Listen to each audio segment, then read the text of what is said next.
¿Cuál es el hecho histórico más escalofriante que conoces? En una región muy pequeña de Madagascar, existe una creencia antigua de que el nacimiento de gemelos es una maldición. La maldición se considera tan terrible que se deshacen de los niños de manera natural. Esta práctica ha durado varios siglos.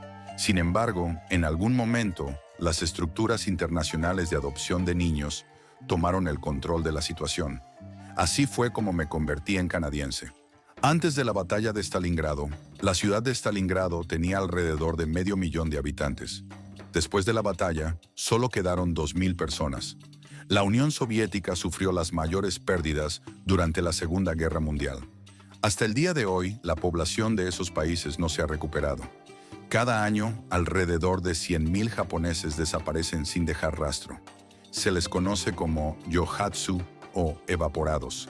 Estas personas, a menudo impulsadas por un sentimiento de vergüenza y desesperanza, dejan atrás su trabajo, familias decepcionadas y deudas crecientes.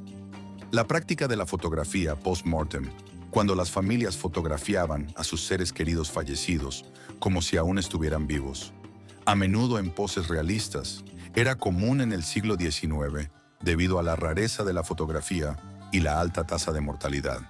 Otro hecho espeluznante son las fiestas de desenrollamiento de momias. En el siglo XIX, las personas adineradas organizaban reuniones donde, como entretenimiento, desenrollaban momias del antiguo Egipto, viendo el proceso como un espectáculo terrorífico y no como una investigación arqueológica respetuosa. Resulta que algunos libros de los siglos XV al XIX fueron encuadernados con piel humana auténtica. En el antiguo Egipto, los cuerpos de las mujeres a menudo eran momificados de tal manera que se evitaban los casos de necrofilia. Hay muchos hechos escalofriantes relacionados con los niños. En la Edad Media, cuando la gente no podía permitirse alimentar a los niños, simplemente los abandonaban en el bosque. Un ejemplo claro es el cuento de Hansel y Gretel, y también el trabajo infantil. Yo tengo un hijo en edad escolar, y no puedo imaginarme enviándolo a una mina de carbón o algo similar. La peste negra. El COVID, con su tasa de mortalidad del 0,1%, no se compara en absoluto. Ahora imagina una plaga que eliminó al 50% de la población. Piensa que se llevaría a la mitad de todas las personas que amas y conoces. Comunidades enteras borradas del mapa, y la gente sabía que la peste estaba por llegar y no podían hacer nada al respecto.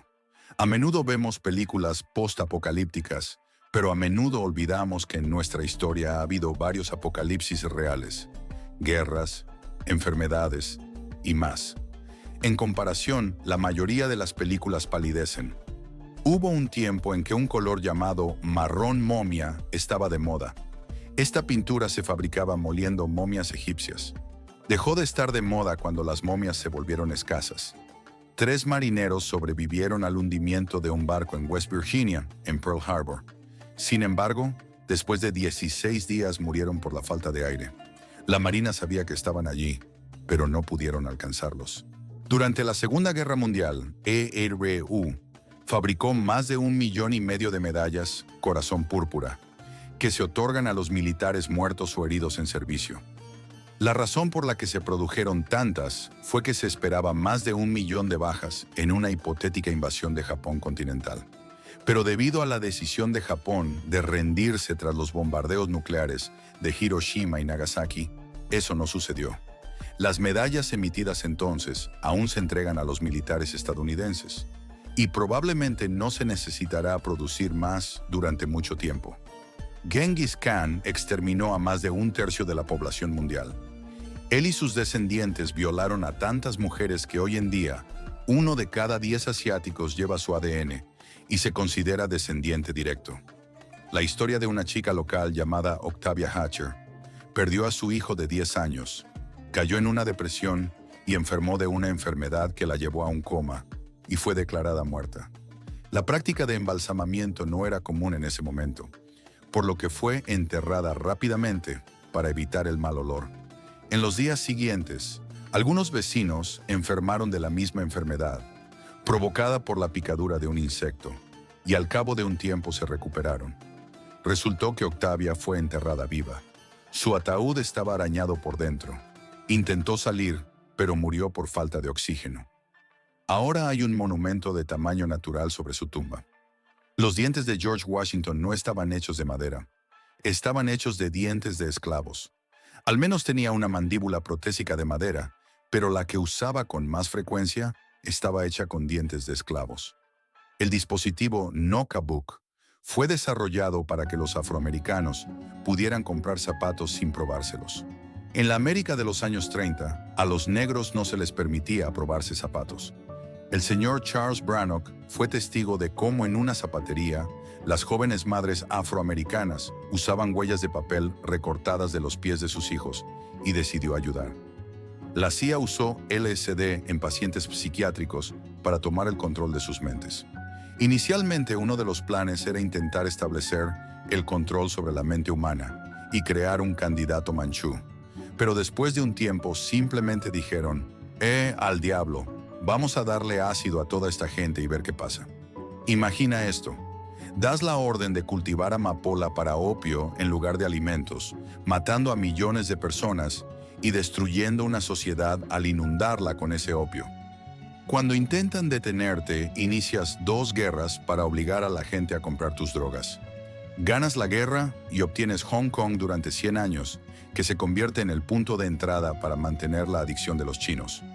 Algunas compañías británicas que participaron en el comercio de opio todavía están bien, aunque ahora oficialmente se dedican a bienes raíces. Y sí, los británicos realmente mataron a millones de indios para cultivar opio. Esto se llama la hambruna de Bengala. Las personas involucradas en el comercio eran inversores de Londres, que ni siquiera pisaron esa tierra, solo les importaba el beneficio. No uno, sino 2 reyes de Francia murieron golpeándose la cabeza contra una puerta. Carlos VIII, en 1498, entró en una puerta demasiado baja y se golpeó la cabeza contra el marco.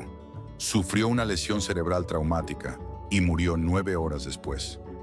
Luis III perseguía a una hermosa joven que realmente intentaba escapar de él a caballo.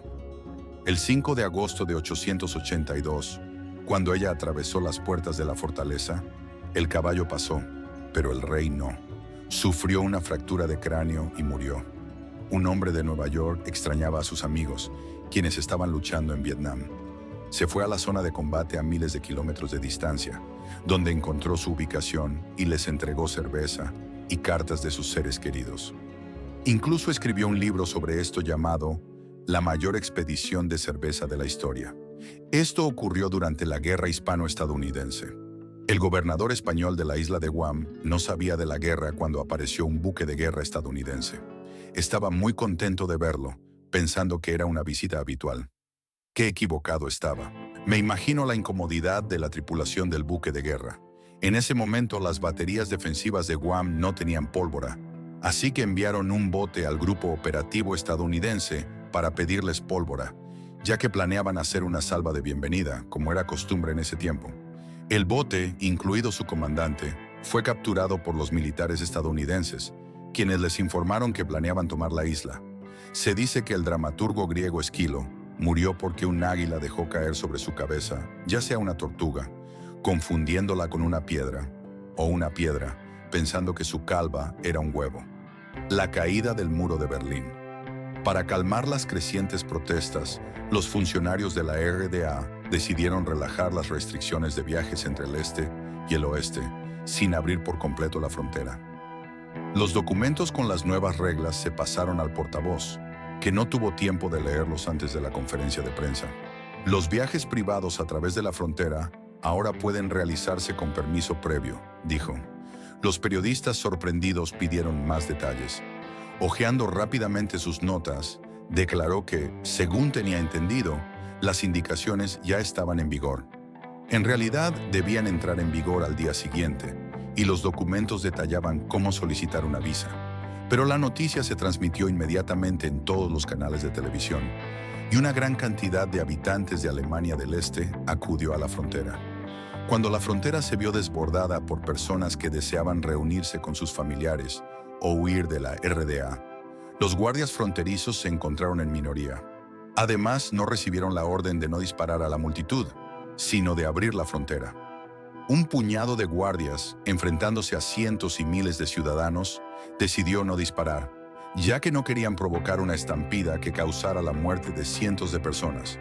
El comandante de los guardias dio la orden de abrir la barrera. Luego siguió una reacción en cadena de eventos, en la que los berlineses de ambos lados del muro comenzaron a llegar al checkpoint Charlie para celebrar el evento histórico y desmantelar el muro.